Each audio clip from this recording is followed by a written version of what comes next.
Ao longo dos próximos minutos vamos estar com o Pedro Fidalgo para saber aquilo que o PAN defende para a juventude, seja em tópicos como o trabalho, a habitação, a educação ou então na sustentabilidade, um tópico também muito importante para o partido, mas também questões como a inclusão, a política internacional ou até a democracia. Segue-nos ao longo dos próximos minutos e fica a saber o que é que o PAN defende para o futuro do país e para o futuro dos jovens. Acompanha-nos nas nossas redes sociais.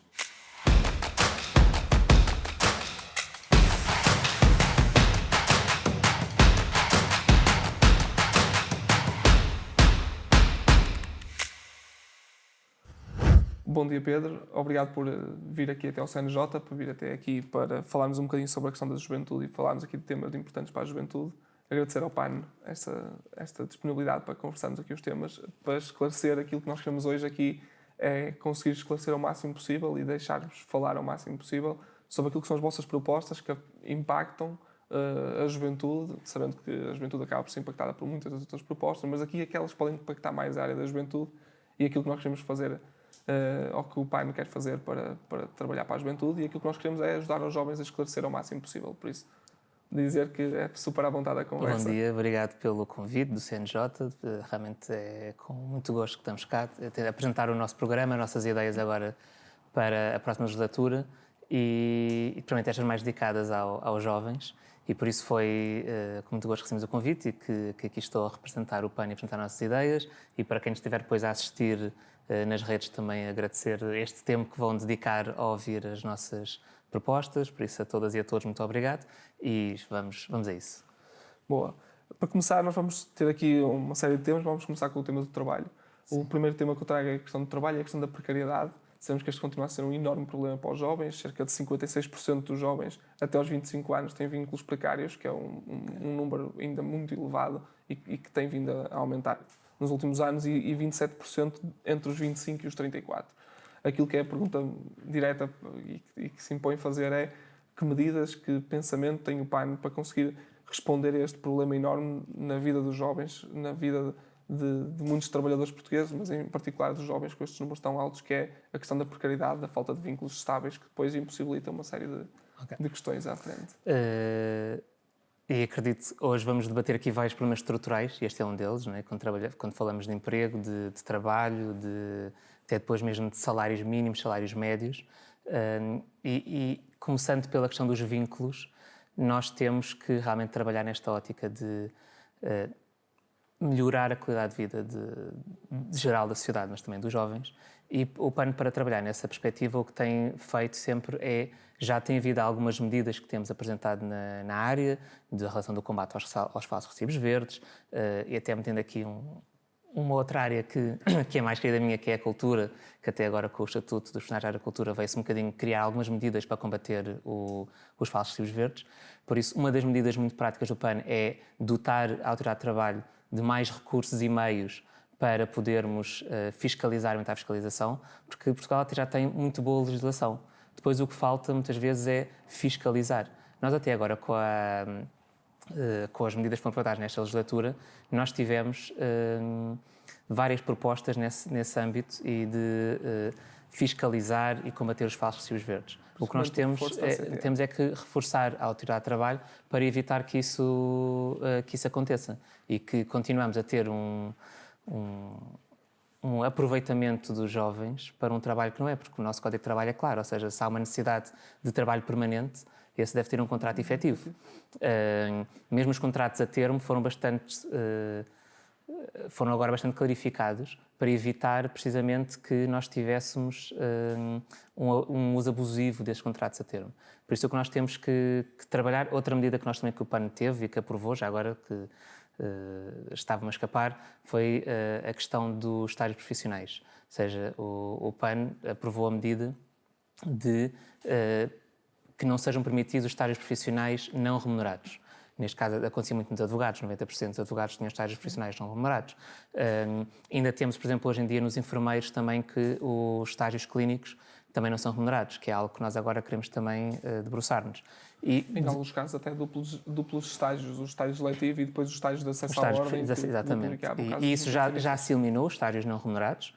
Um passo que falta, por exemplo, é a questão que nós sabemos, por exemplo, para as pequenas e médias empresas, depois podem não ter facilidade em remunerar os estágios e, nesse sentido, Uma proposta que o PAN já tinha e que vai agora reforçar é que o IFP tenha programas de estágios, programas de apoio a estes estágios profissionais para garantir que as empresas têm capacidade de apoio, as empresas que não o tenham possam fazer, mas ao mesmo tempo também uma das medidas que temos é, nesta ótica até dos estágios do IFP, garantir que estes estágios não são meramente passageiros e que existe uma integração também depois nos quadros das empresas e que há uma continuidade e que não se está a valorizar excessivamente estes trabalhos e estes estágios curtos que depois não têm uma continuidade e uma repercussão depois na vida profissional. Na vida profissional.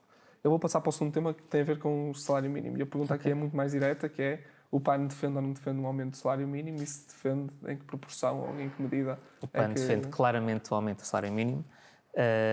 O PAN defende que o salário mínimo deve estar indexado à inflação e que deve acompanhar estes custos de vida e de inflação. Nós não podemos perder ou continuar a perder poder de compra. A proposta, de acordo com os indicadores que temos hoje em dia, a proposta do PAN era para o final da legislatura, seja em 2028, temos um salário mínimo de 1.100 euros. Mas mais do que isso, nós somos muito claros em dizer que nós não podemos ser um país de mínimos olímpicos. Ou seja, neste momento o que temos a ter, e acho que isso para os jovens é importante, é um achatamento da curva dos salários e cada vez mais temos um salário mínimo próximo do salário médio. E isso é algo que se tem que focar também. A subir o salário mínimo é fundamental, mas claro, porque é que a pergunta que me faz é... Pode tratar por tu, não é? Sim. A pergunta que me faz é qual é que é o salário mínimo...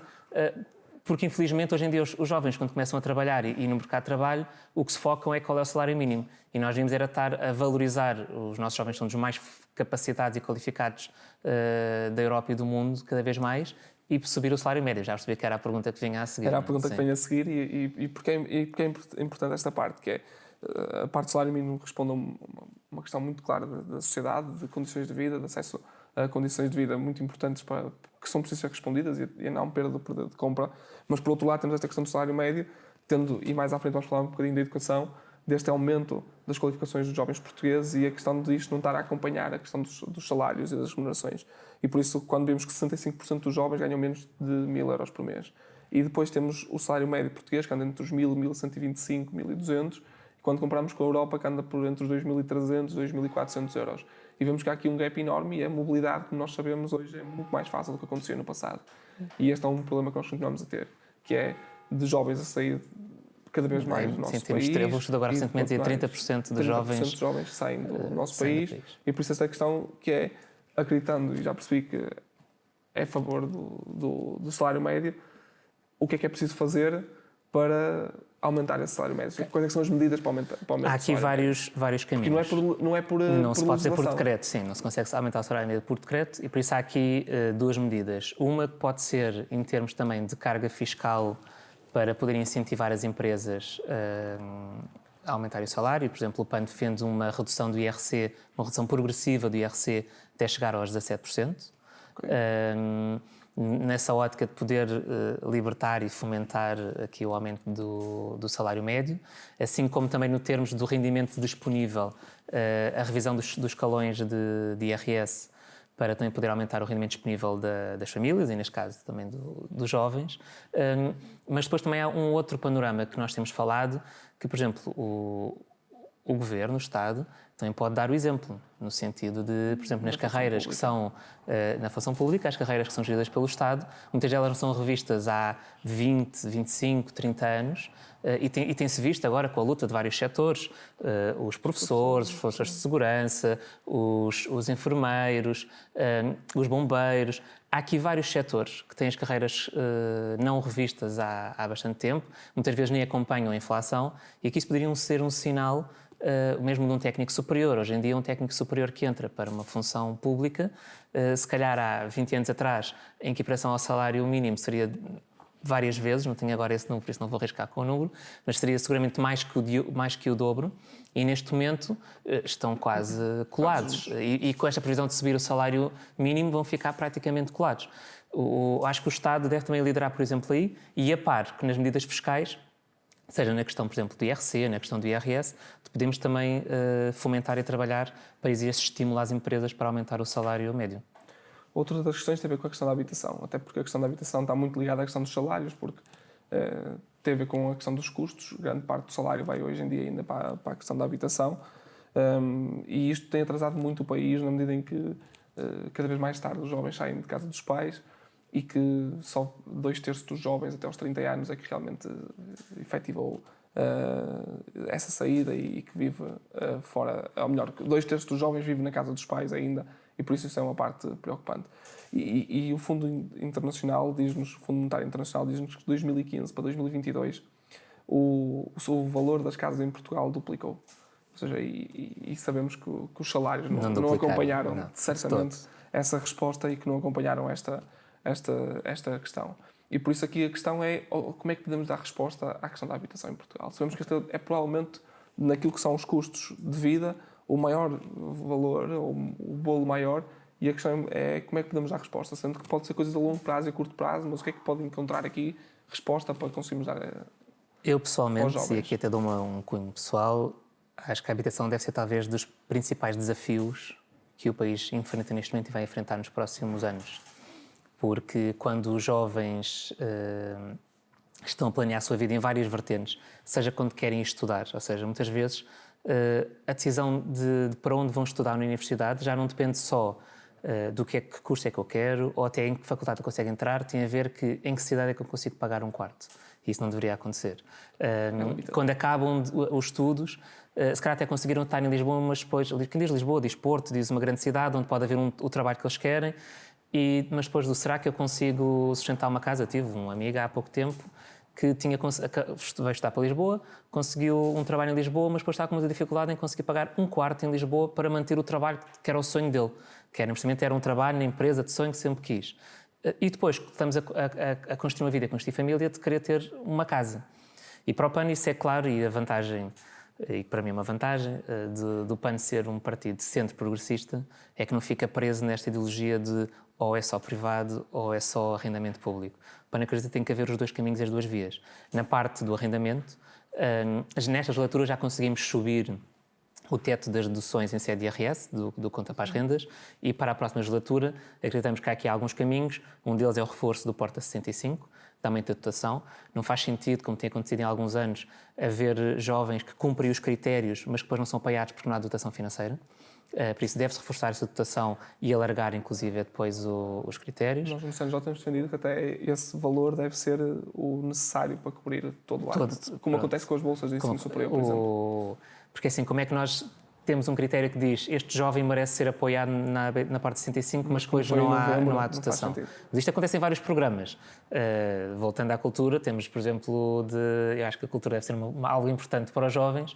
Temos, por exemplo, também na DG Artes, projetos culturais que não são apoiados, que cumprem requisitos e depois não têm dotação. É transversal e acho que é algo que nós temos que trabalhar, que é, se reconhecemos o mérito e se cumprem os requisitos, devem ser apoiados. Depois, em termos de aumentar a oferta de habitação pública, ainda nesta parte da habitação, nós temos um conjunto de parque habitacional do Estado que nem sequer ainda esteve um levantamento exaustivo do que é que está livre. Sabemos que existem vários edifícios devolutos e livres. Nós temos, deve ser feito esse levantamento desse edificado para poder ser colocado à disposição tanto de arrendamento acessível como de habitação jovem e para universitários. Todos nós passamos nas ruas de várias cidades e vemos edifícios do Estado livre, devolutos, vazios, e é isso que tem que ser esse levantamento. Na parte depois da compra, nós achamos também que qualquer jovem deve ter direito a ter a sua habitação própria, a ter direito a ter o sonho de comprar uma casa, tal como tiveram os nossos pais, os nossos avós, e nesse sentido apoiamos o regresso do crédito bonificado, que foi realmente um grande apoio, se calhar até a geração mais dos nossos pais, dos nossos avós, mesmo dos nossos pais, de terem esta ajuda a comprar a casa. E, além disso, também de aumentar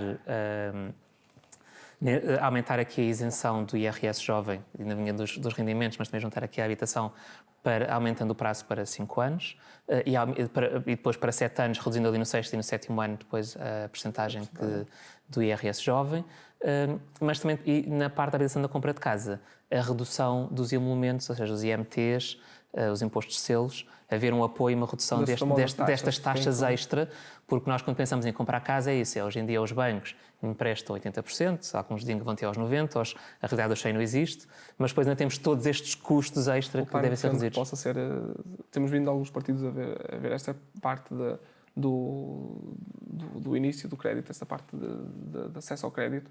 O PAN tem tem pensado nessa resposta concreta para esse acesso ao Nós temos crédito? no nosso programa, e que será apresentado, não sei agora quando é que vai ser imprevisto, vai ser aquelas coisas que aqui estamos, quando é que isto é publicado, mas provavelmente já estará o programa publicado, se for entretanto, vai ser agora dia 17. No programa do PAN, nós teremos precisamente bem claro essas medidas e que o que é importante é poder haver este reforço de apoio, ou seja, de apoio à compra da casa e de acesso ao crédito por parte dos jovens. Porque se temos de ter uma resposta de arrendamento e desta resposta que deve ser aumentando a resposta pública ou de apoio depois também aos senhorios, de haver aqui um reforço de apoio a quem está a arrendar para que possa colocar as casas com a renda acessível disponível. E muito parte deste edificado público que está devoluto e que pode dar o exemplo, mais uma vez. O Estado deve dar o exemplo e colocar os prédios que estão vazios à disposição dos jovens. E, por outro lado, os jovens têm direito a comprar uma casa e então temos que ter esse apoio ao crédito bonificado e ao crédito à casa. No âmbito da educação, aquilo que tenho aqui são 2 tópicos. Um mais para o ensino superior, e a minha primeira pergunta é: nós temos fomentado e temos tido esta parte do acesso ao ensino superior, e por isso esta primeira parte, ou esta primeira pergunta é uma prioridade para o PAN continuar a aumentar o número de jovens no ensino superior? É? Que acredito que sim. E sendo, aqui a questão é quais as estratégias, e se a estratégia passa mais por uma redução global dos custos ou se passa mais por um apoio direto ou ação social direta, como tipicamente falámos na questão das bolsas, que impactam mais um certo conjunto de pessoas. Estamos a falar de pessoas tipicamente mais socioeconomicamente mais desfavorecidas. Serão os 2. Ou seja, nós temos os 2 caminhos. Temos a questão na ação social, ou seja, por exemplo, uma das medidas que o PAN tem é que deve ser possível e criarmos mecanismos para um jovem, antes de concorrer à universidade, já poder ter a noção e a ideia se terá acesso ou não à bolsa, para isso não ser limitativo. Isso já acontece noutros países. À par da candidatura à universidade é feita a candidatura à bolsa, para as pessoas poderem saber honestamente e até gestão de expectativas, porque a nossa vida tem a ver com gestão de expectativas, de saber o que temos. Algumas medidas concretas, por exemplo, o PAN quer congelar o aumento do valor da refeição nas cantinas a partir de 2025. O valor da refeição está indexado ao IAS, e o IAS e bem tem sido aumentado, mas depois leva a que as refeições tenham aumentado desproporcionalmente, se calhar, em relação aos custos e ao valor disponível dos jovens. Assim como também nesta parte das bolsas, o PAN defende que os custos, outros custos, por exemplo, com doenças crónicas, com habitação, há vários custos que neste momento não são contabilizados para as bolsas e que devem ser contabilizados nesse custo. Isto é um conjunto de medidas, podemos ficar aqui a tarde inteira, que depois estarão no programa, estou destacando estas que acho que são Mas nos custos fixos, por exemplo, as propinas é uma prioridade? Na parte das propinas, o que nós propomos é uma gradual, ir reduzindo gradualmente até à gratuitidade. Nós acreditamos que deve haver esta redução das propinas e eventualmente a sua eliminação. Não é algo que deve ser imediato, porque todo o sistema universitário e de ensino superior tem um financiamento montado em torno disto e por isso devemos ser responsáveis, mas a nossa proposta é a redução gradual até a eliminação das propinas. Nessa questão, passando agora mais para o outro lado da educação, que é não o acesso, mas a questão dos modelos educativos, dos métodos educativos. É óbvio, e cada vez mais temos jovens a falar disto, sobre a questão de como é que funciona o nosso modelo educativo na escola, como é que funciona aquilo que são os espaços seletivos, qual é o nosso modelo de escola. E aquilo que é uma pergunta do CNJ, até porque visitámos ali uma pequena exposição que temos aqui à nossa frente hoje a gravar, aquilo que é a pergunta do CNJ é para o PAN prioritário rever este modelo de escola e sim, se é possível criar um entendimento global, não é um entendimento global, isso é sempre muito difícil, mas um entendimento no sentido de que dê alguma estabilidade para conseguirmos desenvolver um outro modelo de escola, sendo que este já é um modelo que vem desde o século passado e que ainda continua por desenvolver. É uma prioridade para isso, para o PAN? 100%. Ou seja, a prioridade para o PAN é colocar o aluno no centro da aprendizagem. Nós, neste momento, o nosso modelo de avaliação, o nosso modelo de ensino, lá está, é focado nas avaliações e que, no fundo, estamos a formar quase que máquinas, não é? Em que estão a decorar matéria, a debitá-la no exame, que por vezes é questionado se aquilo alguma coisa é retido ou não. Nós acreditamos que sim, sabemos que sim, todos já passamos por isso, mas é preciso colocar o aluno no centro da aprendizagem. É necessário que esta aprendizagem seja feita de acordo com o aluno e acompanhando com o aluno. Inclusive, por exemplo, quando falamos do ensino básico e secundário, uma das medidas do PAN é dotar as escolas de autonomia curricular para poder, ou reforçar esta autonomia, que já existem alguns estudos que estão a ser feitos, para se poder adaptar realmente os currículos às necessidades dos alunos e à aprendizagem dos alunos. Mas o foco é este, é deixarmos este modelo meramente avaliativo, de avaliação final, e passarmos para um modelo em que o aluno é colocado no centro da aprendizagem.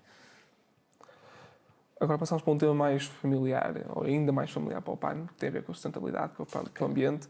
E aqui eu vou fazer uma pergunta simples, porque acho que aqui vocês podem dar aqui um contributo ou alongar muito mais do que eu poderia fazer no contexto da pergunta, que era, no âmbito do ambiente, se eu tivesse que pedir 2 ou 3 propostas fundamentais que o PAN acha que é fundamental trabalhar logo no início desta legislatura, quais é que eram as 2, 3, 4 propostas que o PAN colocaria em termos de ambiente? Sim, quase tudo está ligado hoje em dia ao ambiente e à sustentabilidade, não é? E nós podíamos ir à questão não querendo fugir à pergunta, mas da questão da mobilidade, com a ferrovia. Nós não temos as nossas capitais de distrito todas ligadas por ferrovia, principalmente de velocidade alta, do Alfa, por exemplo, para podermos ter uma maior interconexão e coesão territorial também no país. Mas se formos para a questão, o PAN teve agora a questão da lei da água, que é um tema que temos de ter atenção, e a nossa gestão da água, uma gestão racional, inteligente dos recursos hídricos do país. Temos também a nossa questão, esta da mobilidade é fundamental, nós temos que reduzir a nossa pegada carbónica, apostar em meios de mobilidade suave e de transportes públicos para podermos realmente também contribuir todos para essa questão. E se calhar aqui nos jovens, algumas das medidas, e se calhar vou focar um bocadinho, ligamos o ensino com a sustentabilidade. Eu acho que nós temos que recuperar algumas campanhas que já existiram, que foram caindo, da reciclagem e deste ensino para a sustentabilidade. Até porque os resultados na reciclagem não têm sido nada famosos. Não, mas se pensarmos, se calhar a minha geração, também não foi assim há tanto tempo, tenho 37 anos, por isso, mas se calhar quando eu estava na escola existiam muito mais campanhas de sensibilização na área da reciclagem, que hoje em dia foram caindo na ótica foi dado como dado adquirido.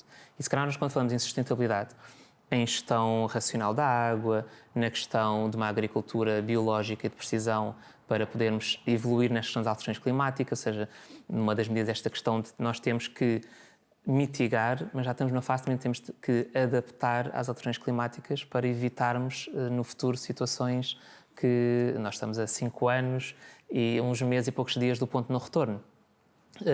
E é esse o foco que nós temos que encarar também com as alterações climáticas para podermos prevenir e mitigar. Mas isso acho que passa, ligando à educação e aos jovens, com uma maior sensibilização e passar por essas medidas práticas na educação, do uso racional da água, a questão da reciclagem. Temos que voltar, se calhar, a reforçar algumas campanhas de sensibilização para podermos formar e educar os nossos jovens que, no futuro, já jovens adultos e adultos, possam estar mais sensibilizados para essas causas, que eu acredito que estão. Acho que temos de voltar a entrar. Mas acho que temos que reforçar. Aqui o tema que eu tenho para trazer também agora é a questão da inclusão, que se liga com um bocado com a sustentabilidade, mas é um tema importante, até porque nestes últimos dias temos assistido aqui a um valor que a nós nos preocupou aqui no Conselho Nacional de Juventude, ainda que não seja só sobre esta questão dos salários. A pergunta vai ser um bocadinho mais genérica que isso, mas quando falávamos, por exemplo, da questão da igualdade de género, há pouco tempo, nestes últimos dias, saíram um dado em que, ao contrário do que tinha vindo a acontecer nos últimos anos, a diferença salarial entre os homens e as mulheres voltou a aumentar em vez de estar a diminuir. A minha pergunta não é só para a questão dos salários. Sabemos que essa, infelizmente, não é a única desigualdade que existe na questão dos géneros, e por isso a minha questão é muito mais aberta que isso. Ou seja, o PAN afirma-se como um partido progressista, e por isso, ou seja, que agenda, que trabalho é preciso fazer à volta destes tópicos, à volta do tópico da inclusão, da desigualdade, neste caso aqui, a questão da desigualdade de género. Mas o que é preciso fazer neste campo da inclusão? O que é que pode ser feito na Assembleia da República neste campo? Ou o que é que deve ser feito neste campo?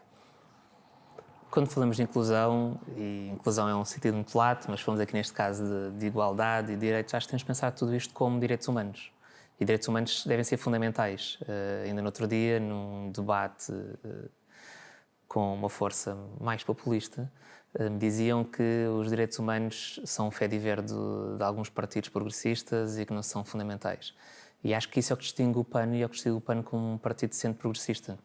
Para nós, os direitos humanos são fundamentais, seja a questão da igualdade de género, seja a questão dos direitos LGBTI, seja a questão da inclusão com pessoas com deficiência.